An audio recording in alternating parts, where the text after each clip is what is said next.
YSR Congress party వివిధ పదవుల్లో Congress party పెట్టక ముందు కూడా వైఎస్ఆర్ కాంగ్రెస్ పార్టీ ప్రతిష్ట కోసం జగన్మోహన్ రెడ్డి గారు ముఖ్యమంత్రి చేయాలన్న ఆలోచన కోసం రాష్ట్ర వ్యాప్తంగా తిరిగి జగన్మోహన్ రెడ్డి గారి గెలుపులో నేను కూడా భాగస్వామ్యం కావడం జరిగింది.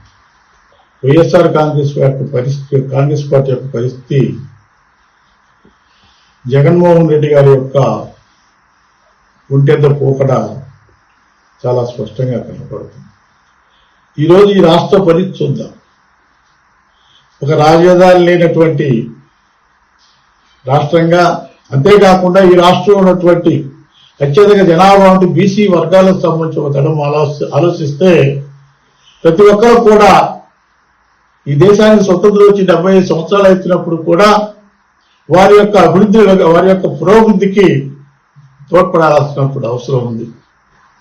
ఈరోజు నా ఎస్టీ నా బీసీ మైనార్టీ వర్గాలని మాట్లాడుతున్నారు తప్ప వారి యొక్క మనోగతాలు అర్థం చేసుకునే పరిస్థితిగా తాత్కాలికంగా కొన్ని పదవుల్ని పనిచేయడం చేసి ఆ పదవులు ఇచ్చాం, వేరు అభివృద్ధి వైపు సమాజంలో సామాజిక న్యాయం జరిగింది, సమాజంలో మార్పు వచ్చింది, బడుగు బలహీన వర్గాలతో బీసీ ఎస్సీ ఎస్టీ మైనార్టీ వర్గాలకు సంబంధించిన అన్ని విధాలుగా అభివృద్ధి చెందారని మాట్లాడటం కానివ్వండి, ఈయన జగన్మోహన్ రెడ్డి గారు మాట్లాడినటువంటి సామాజిక న్యాయం కానివ్వండి, ఇది వాస్తవం కాదు.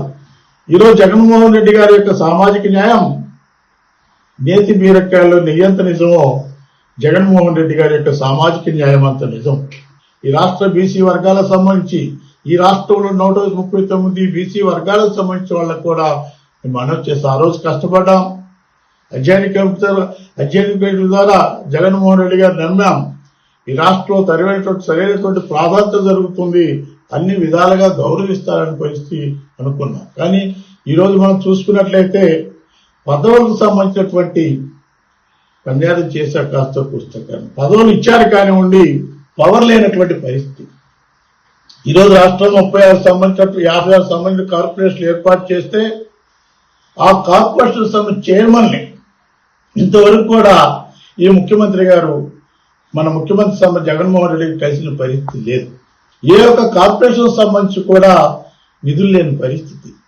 ఒకవైపున విద్యా విధానానికి సంబంధించి కానివ్వండి, మరోవైపు నుంచి విద్యకు సంబంధించి విద్యా విధానానికి సంబంధించినటువంటి విదేశీ విద్యకు సంబంధించి కూడా దాదాపుగా సామాన్యుడికి, బడుగు బలహీన వర్గాలకి ఆ విదేశీ విద్యను నేర్చుకునే విధంగా కావాల్సిన సదుపాయాలు కూడా కల్పించిన పరిస్థితి కూడా దాఖలైనటువంటి పరిస్థితి. అందుకని నేను మాట్లాడుతున్నాను, బీసీ వర్గాలకు సామాజిక న్యాయం అంటే మరి రాజ్యాంగబద్ధంగా రాజ్యాంగ ప్రకారం సామాజిక న్యాయం అంటే స్వేచ్ఛ, సమానత్వం, సౌభాతృత్వం, ఆత్మ గౌరవానికి సంబంధించినటువంటి ఇవన్నీ కూడా సామాజిక న్యాయంలో మిళితమై ఉంటుంది. ఇవన్నీ ఉన్నప్పుడు మాత్రమే ఆర్థికంగా, సామాజికంగా, రాజకీయంగా ఎదగటానికి అవకాశాలు ఉన్నాయి. ఈరోజు ఉన్నటువంటి సామాజిక న్యాయం చూడండి. ఏ ఎస్సీ సంబంధించి, ఏ బీసీ వర్గాలకు సంబంధించిన ప్రజాప్రతినిధులకు ఏ మాత్రం గౌరవం ఉందో ఈ రాష్ట్రంలో ఆ ప్రజలందరూ కూడా, సామాజిక సంబంధించిన బలహీన వర్గాల ప్రజలందరూ కూడా ఆలోచించాల్సిన అవసరం ఉందని నేను మనవి చేస్తున్నాను.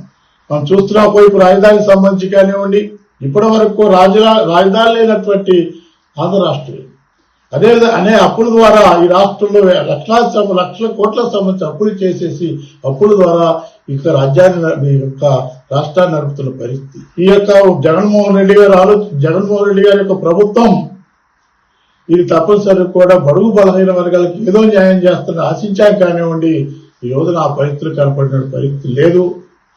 ఈరోజు ఆత్మగౌరవం, ఎందుకంటే ప్రతి ఒక్క బీసీ ఎస్సీ ఎస్టీ మైనార్టీ వర్గాలకు సంబంధించిన వాళ్ళందరూ కూడా వారికి తాత్కాలిక పదవులు ఉన్నాయి, కానీ పదవులకు సంబంధించినటువంటి పవర్ లేదు. అంతేకాకుండా అనేకమైనటువంటి అవమానాలు గురి అవుతున్నాయి ఈ రాష్ట్రానికి సంబంధించి. ఈ రాష్ట్రంలో ఉన్న నామినేట్ పదవులకు సంబంధించి, అది యూనివర్సిటీకి సంబంధించి కానివ్వండి, కార్పొరేషన్ సంబంధించి పదవులకు సంబంధించి కానివ్వండి, టీటీడీ బోర్డుకు సంబంధించిన పదవులకు సంబంధించి కానివ్వండి, ఎవరి చేతిలో పదవులు ఉన్నాయి. సామాజిక న్యాయం కావాలంటే అన్ని వర్గాలకి, అన్ని కులాలకు సంబంధించిన వాళ్లకు సమమైనటువంటి న్యాయం చేయాలా? గౌరవం చూడండి. ఈరోజు బీసీ వర్గాలకు సంబంధించి వాళ్ళు దూరం అవుతున్నారంటే, ఈరోజు బలహీన వర్గాలకు సంబంధించిన దూరం అవుతున్నారంటే తప్పనిసరిగా వైఎస్ఆర్ కాంగ్రెస్ పార్టీ పునరాలించుకోవాల్సిన అవసరం ఉంది. ఎందుకు అనేటువంటి ఆలోచించాల్సిన అవసరం ఉంది. ఎందుకు దూరం అవుతున్నారు? బీసీ వర్గాలకు సరైన న్యాయం లేదు, బీసీ వర్గాలకు సరైన గౌరవం లేదు.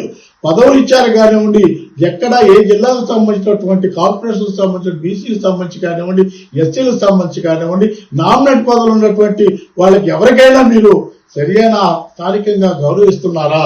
ప్రోటోకాల్ పాటిస్తున్నారా? ఒక తడవ ఆలోచించాలా. బీసీ వర్గాల యొక్క ఈ రోజున మా యొక్క పోరాటం ఆత్మగౌరవ పోరాటం. ఏ విధంగా బడుగు బలహీన వర్గాల యొక్క అండదండలతోని, మా నియోజకవర్గ అండదండలతోని ఎదగడం జరిగిన విషయం వాస్తవం. ఈ రోజు 50% సంబంధించినటువంటి రిజర్వేషన్ సంబంధించిన విషయాలు కానివ్వండి, మీరు మాట్లాడే బీసీ డిక్లరేషన్ 50% సంబంధించిన పనుల్ని బీసీ వర్గాలకి ఇస్తామని మాట్లాడి ఎక్కడైనా ఒక వర్క్ ఇచ్చారా? ఆ చేసిన జీవోను అమలు జరపగలిగారనే విషయాన్ని కూడా అడుగుతున్నాం. ఈ రోజున బీసీ వర్గాలు కాయిదాల కోసమో ఆర్థికంగా కాస్త పోస్తున్నట్టు సంక్షేమ కార్యక్రమాల కోసం కాదు, ఆత్మగౌరవ పోరాటం కూడా ఈ రాష్ట్రంలో చేయాల్సిన అవసరం ఉంది. పదవి ముఖ్యం కాదు, పదవితో పాటు గౌరవం ఉండాలా, పదవితో పడుతున్నటువంటి ఆదరణ ఉండాలా, పదవితో పాటు వారికి జీవితాలు మార్చే విధంగా ఉండాలా, వాళ్ళ యొక్క వర్గాలకు సంబంధించిన సంఘటన తెచ్చే విధంగా ఉండాలా, వాళ్ళ వర్గాలకు కూడా ఒక ఉత్సాహంగా మావాడు కూడా అయ్యేటువంటి ఒక భావన కలిగే విధంగా పదవులకు ప్రాధాన్యత ఇవ్వాలి. కానీ ఏదో పదవులు ఇచ్చేసి ప్రధానమైనటువంటి పదవులకు సంబంధించినటువంటి ఏదో కొంత ఒక సామాజిక వర్గానికి సంబంధించో కొంతమందికి సంబంధించి అనుభవిస్తూ ఏ మాత్రం నా మాత్రం కూడా అధికారం లేని పదవులు ఇస్తూ, అధికారం లేని పదవులు ఇచ్చినప్పుడు కూడా కనీసం కూడా గౌరవం లేని పరిస్థితుల్లో ఈరోజు ఈ రాష్ట్ర ప్రయాణికులైనటువంటి బలహీన వర్గాలకు సంబంధించిన వాళ్ళందరూ కూడా దూరం అయ్యేటువంటి పరిస్థితి కనపడుతుంది. ఇది ఆలోచించాల్సిన విషయం.